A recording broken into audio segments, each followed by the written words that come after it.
Go.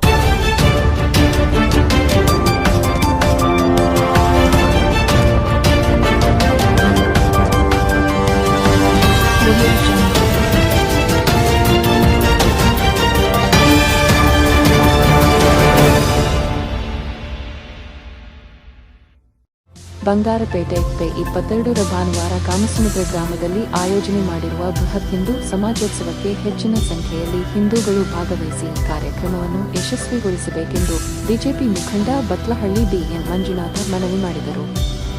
ತಾಲೂಕಿನ ಕಾಮಸಮುದ್ರ ಗ್ರಾಮದಲ್ಲಿ ಹಿಂದೂ ಸಮಾಜೋತ್ಸವದ ಕುರಿತು ಪತ್ರಿಕಾ ಹೇಳಿಕೆಯನ್ನು ನೀಡಿ ಮಾತನಾಡಿ, ದೇಶದಲ್ಲಿ ಹಿಂದೂಗಳನ್ನು ಸಂಘಟಿಸುವ ಸಲುವಾಗಿ ಎಲ್ಲಾ ಕಡೆ ಹಿಂದೂ ಸಮಾಜೋತ್ಸವ ಆಯೋಜನೆ ಮಾಡಲಾಗಿದೆ. ಅದರಂತೆ ಕಾಮಸಮುದ್ರ ಗ್ರಾಮದಲ್ಲಿಯೂ ಸಹ ಇತಿಹಾಸದಲ್ಲಿ ಮೊದಲ ಬಾರಿಗೆ ಹಿಂದೂ ಸಮಾಜೋತ್ಸವ ನಡೆಸಲಾಗುತ್ತಿದೆ.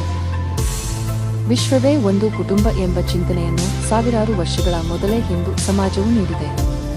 ಸಂಸ್ಕೃತಿ, ಸಂಸ್ಕಾರ, ನಂಬಿಕೆ, ಆಧ್ಯಾತ್ಮ, ಶಿಕ್ಷಣ, ವಿಜ್ಞಾನ, ಖಗೋಳದಲ್ಲಿ ಹಿಂದೂ ಸಮಾಜವು ಉಚ್ಚ ಸ್ಥಿತಿಯಲ್ಲಿತ್ತು. ಭವ್ಯ ಭಾರತವು ಜಗತ್ತಿನ ಚೈತನ್ಯವನ್ನು, ವೀರತೆಯನ್ನು, ವಿನಮ್ರತೆಯನ್ನು ಹಾಗೂ ಭವ್ಯ ನಾಗರಿಕತೆಯನ್ನು ನೀಡಿದೆ ಎಂದರು. ಭಾರತವು ಭೌಗೋಳಿಕವಾಗಿ ವೇಷ, ಭಾಷೆ, ಆಹಾರ, ಸಂಪ್ರದಾಯ, ಆಚರಣೆ ಇತ್ಯಾದಿಗಳು ವೈವಿಧ್ಯಮಯವಾಗಿದ್ದರೂ ಹಿಂದೂ ಸಮಾಜ ಏಕತೆಯಲ್ಲಿ ನಿಂತಿದೆ. ಈ ನಿಟ್ಟಿನಲ್ಲಿ ಕಾಮಸಮುದ್ರ ಗ್ರಾಮದ ಬಸ್ ನಿಲ್ದಾಣದಲ್ಲಿ 22ರಂದು ಮಧ್ಯಾಹ್ನ 12 ಗಂಟೆಗೆ ಹಿಂದೂ ಸಮಾಜೋತ್ಸವ ಕಾರ್ಯಕ್ರಮವನ್ನು ನಡೆಸಲಾಗುತ್ತಿದೆ. ಪ್ರತಿಯೊಬ್ಬರೂ ಜೊತೆಯಾಗಿ ಹಿಂದೂ ಸಮಾಜದ ಏಕತೆ, ಸಂಸ್ಕೃತಿ ಮತ್ತು ಧಾರ್ಮಿಕ ನಂಬಿಕೆಯನ್ನು ಬಲಪಡಿಸಲು ಹಿಂದೂ ಸಮಾಜವು ಸಂಘಟಿತವಾಗಬೇಕಿದೆ. ಹಿಂದೂ ಸಮಾಜೋತ್ಸವದ ಅಂಗವಾಗಿ ಬೆಳಗ್ಗೆ 10 ಗಂಟೆಗೆ ವೇಣುಗೋಪಾಲಸ್ವಾಮಿ ದೇವಾಲಯದಿಂದ ಜಾನಗುಟ್ಟೆ ವೃತ್ತ, ಅಲ್ಲಿಂದ ಸರ್ಕಾರಿ ಬಸ್ ನಿಲ್ದಾಣದವರೆಗೂ ಬೃಹತ್ ಶೋಭಾಯಾತ್ರೆಯನ್ನು ಹಮ್ಮಿಕೊಳ್ಳಲಾಗಿದೆ. ಯಾತ್ರೆಯಲ್ಲಿ 10 ಹಲವು ಪಲ್ಲಕ್ಕಿಗಳು, ವೀರಗಾಸೆ, ಡೊಳ್ಳು ಕುಣಿತ, ಕೀಲುಗೊಂಬೆ ಸೇರಿದಂತೆ ವಿವಿಧ ಜಾನಪದ ಕಲಾತಂಡಗಳು ಭಾಗವಹಿಸಲಿದೆ. ಮಧ್ಯಾಹ್ನ 12 ಗಂಟೆಗೆ ನಡೆಯುವ ವೇದಿಕೆ ಕಾರ್ಯಕ್ರಮದಲ್ಲಿ ಬೆಂಗಳೂರಿನ ಕಿಮ್ಸ್ ಪ್ರಾಧ್ಯಾಪಕರು ಹಾಗೂ ಸಾಮಾಜಿಕ ಕಾರ್ಯಕರ್ತರಾದ ಡಾ. ಪಿಎಂ ಗಿರಿಧರ ದಿಕ್ಸೂಚಿ ಭಾಷಣ ನಡೆಸಿಕೊಡಲಿದ್ದಾರೆ.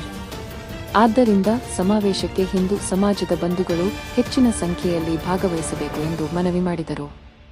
20 ಬಂಗಾರಪೇಟೆ ಬಿಜೆಪಿ ಮುಖಂಡ ಬತ್ಲಹಳ್ಳಿ ಬಿಎನ್ ಮಂಜುನಾಥ.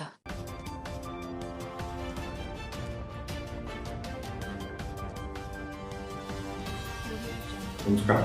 ಎಲ್ಲ ಹಿಂದೂ ಬಾಂಧವರಲ್ಲಿ ನಿಂತಂದ್ರೆ ನಾಳೆ ಭಾನುವಾರ ನಡೆಯುವ ಹಿಂದೂ ಸಮಾಜೋತ್ಸವಕ್ಕೆ ತಾವೆಲ್ಲರೂ ಬಂದು ತಮ್ಮವರನ್ನೆಲ್ಲ ಕರೆತಂದು ಹಿಂದೂ ಸಮಾವೇಶವನ್ನು ಯಶಸ್ವಿಗೊಳಿಸಬೇಕಾಗಿ ತಮ್ಮಲ್ಲಿ ವಿನಂತಿಸುತ್ತೇನೆ. ನಾಳೆ ವೇಣುಗೋಪಾಲ ಸ್ವಾಮಿ ದೇವಸ್ಥಾನದಿಂದ ಶುರುವಾಗಿ ರೈಲ್ವೆ ಗೇಟ್ವರೆಗೂ ಶೋಭಾಯಾತ್ರೆ ನಡೆಯಲಿದ್ದು, ವಿವಿಧ ಸಾಂಸ್ಕೃತಿಕ ಕಾರ್ಯಕ್ರಮಗಳ ಜೊತೆಗೆ ನಡೆಯಲಿದ್ದು, ನಾಳೆ ಕಾಮಸಮುದ್ರ ಬಸ್ ಸ್ಟ್ಯಾಂಡಲ್ಲಿ 2 ಗಂಟೆಗೆ ಸಮಾಜೋತ್ಸವ ನಡೆಯಲಿದ್ದು, ಎಲ್ಲರೂ ಬಂದು ದಯವಿಟ್ಟು ಯಶಸ್ವಿಗೊಳಿಸಬೇಕಾಗಿ ನಿಮ್ಮಲ್ಲಿ ಕಳಕಳಿಯಾಗಿ ಪ್ರಾರ್ಥನೆ ಮಾಡುತ್ತೇನೆ. ಜೈ ಶ್ರೀರಾಮ್.